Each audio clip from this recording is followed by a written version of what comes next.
Je voulais apporter mon témoignage en fait, concernant ce qui s'est passé à la manifestation du 13 juillet. Une manifestation qui a commencé à Barbès et qui s'est terminée à la Bastille. J'apporte mon témoignage parce que je vis en fait le traitement médiatique comme une véritable injustice. On essaie de faire passer les manifestants pour des gens violents qui ont attaqué des synagogues, qui ont attaqué des juifs. Donc on essaie clairement de nous faire passer ou de faire passer les gens qui sont venus à la manifestation comme étant des gens antisémites. Sauf que la vérité est tout autre. La vérité a commencé, je vais relater les faits, ça a commencé mercredi dernier lors d'un premier rassemblement à Saint-Michel. On a été surpris en fait par un rassemblement de groupements de jeunes.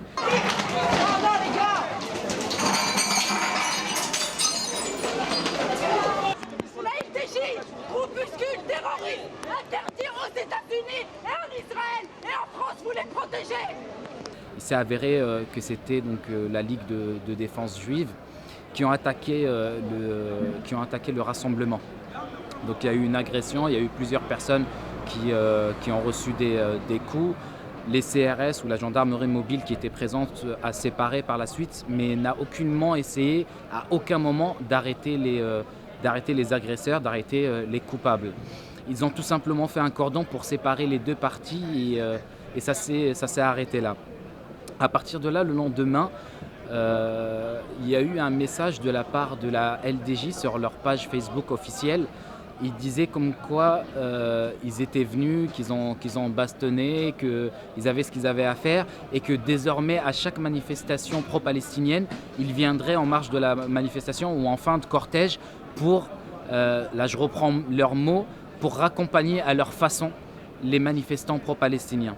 Donc ils disaient clairement, c'était des menaces claires, ils disaient clairement qu'ils allaient venir agresser les pro-palestiniens en fin de cortège, en fin de manifestation. À partir de là, il restait quelques jours avant la grande manifestation de dimanche.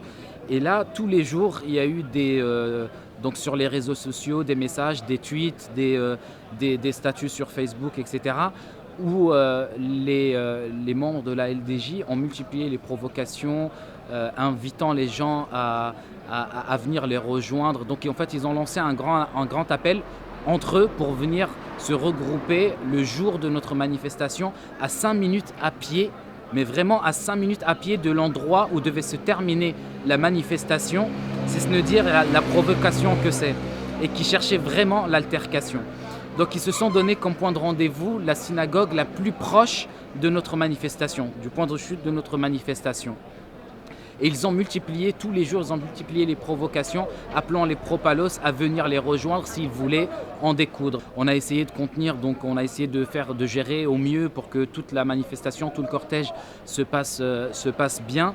Le problème est lorsqu'on est arrivé à Bastille, la rue de la Roquette où se trouvait la LDJ donnait directement sur la place de la Bastille. Mais à un moment donné, il y a un groupe qui est arrivé, qui a brandi un drapeau à l'angle de la rue de la Roquette et de la place de la Bastille. Ils ont brandi un drapeau israélien et très vite, au bout de quelques minutes, des projectiles ont commencé à être lancés, des bouteilles, des bâtons, des chaises qui commençaient à envoler en direction des manifestants.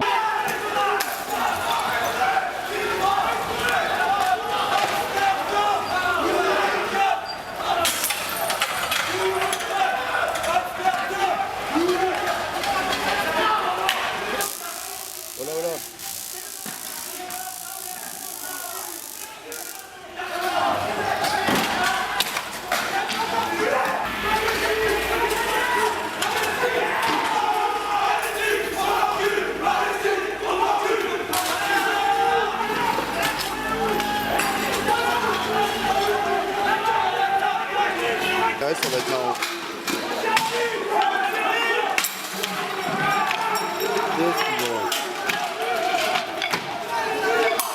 C'est tellement de taf là. À partir de là, tous les jeunes qui étaient présents, déjà surexcités, ont commencé à vouloir en découdre avec eux, donc ont commencé à attaquer.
Et à ce moment-là, moi je faisais partie du service d'ordre.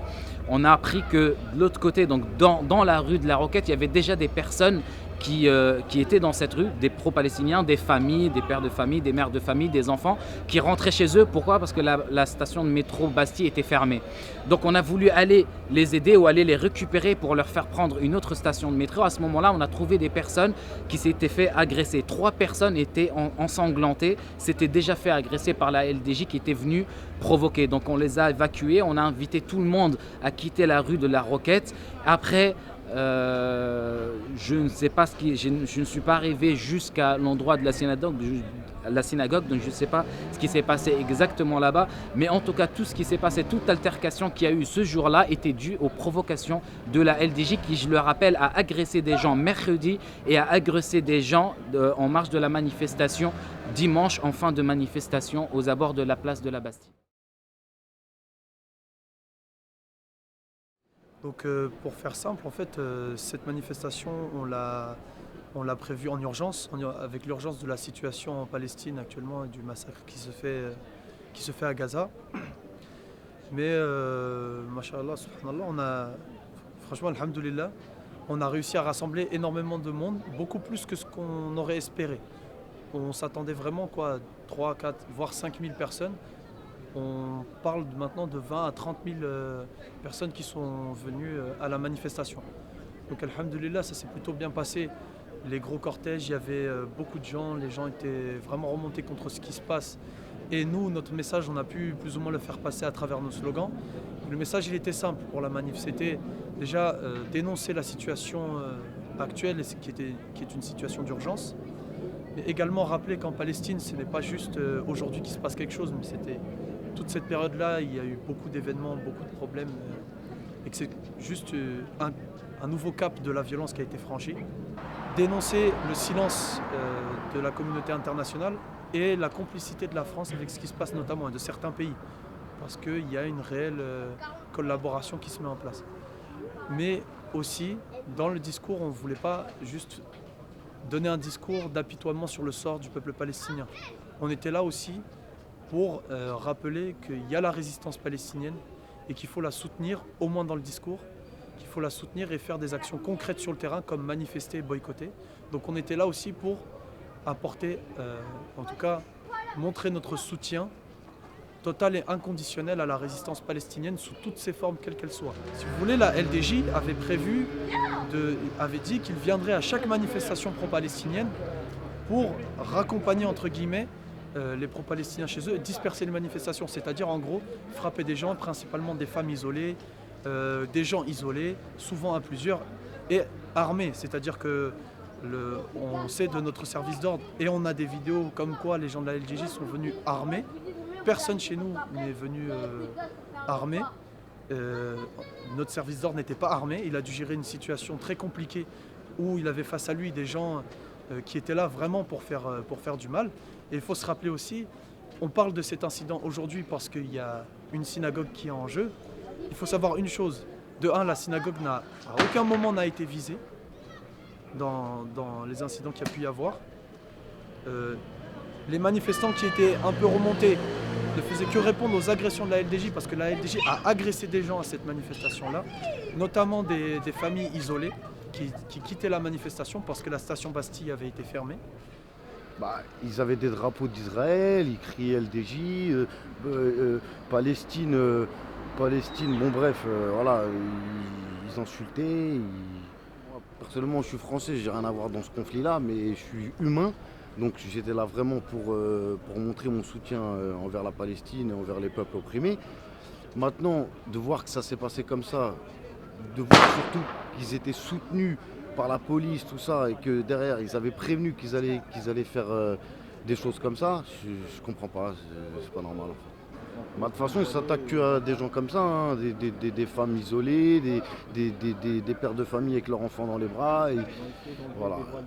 Ils déchiraient les voiles des femmes. C'est incroyable. Je serais cru à la télé, dans des mauvais films. On a vraiment pas compris quoi.